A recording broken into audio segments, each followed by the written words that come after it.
આજે સ્વામી વિવેકાનંદની જન્મ જયંતિ નિમિત્તે ધાનેરાના આમ આદમી પાર્ટીના જવાબદાર કાર્યકર્તાઓ દ્વારા સ્વામી વિવેકાનંદજીના સ્ટેચ્યુને ફૂલહાર કરી અને એમનો આજે જન્મદિવસ ઉજવ્યો છે. ખરેખર સ્વામી વિવેકાનંદ જોડેથી યુવાનો ઘણું બધું શીખવા જેવું છે.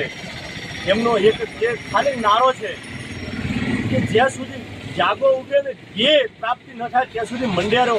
આ એક જ નારો જો યુવાનો પોતાના જીવનમાં ઉતારી લે તો યુવાનોને કોઈ દુનિયાની તાકાત નથી કે એમના સપનાઓથી એમને રોકી શકે.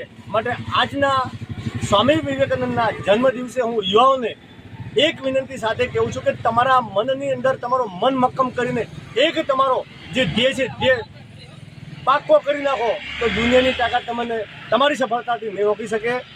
સ્વામી વિવેકાનંદના જીવન ચરિત્રમાંથી ઘણું બધું જાણી અને આપણા જીવનમાં ઉતારીએ તો હું માનું ત્યાં સુધી 90-95% સમસ્યા દૂર થઈ જાય છે. આવી મહાન વિભૂતિઓ જે આપણા દેશમાં થઈ ગઈ છે એમને ખૂબ ખૂબ ધન્ય અને અભિનંદન. પરમાત્મા આજે પણ એમના નામ અમર રાખ્યા છે. એ કારણ છે એમનું કામ છે.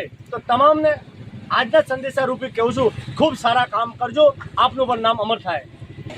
આજરોજ આમ આદમી પાર્ટીના સૌ હોદ્દેદારો અને કાર્યકર્તા દ્વારા વીર પુરુષ અને યુવા દિવસ એટલે કે સ્વામી વિવેકાનંદ જયંતિના દિવસે ફૂલહાર ચડાવ્યો અને એમને યાદ કરવામાં આવ્યા.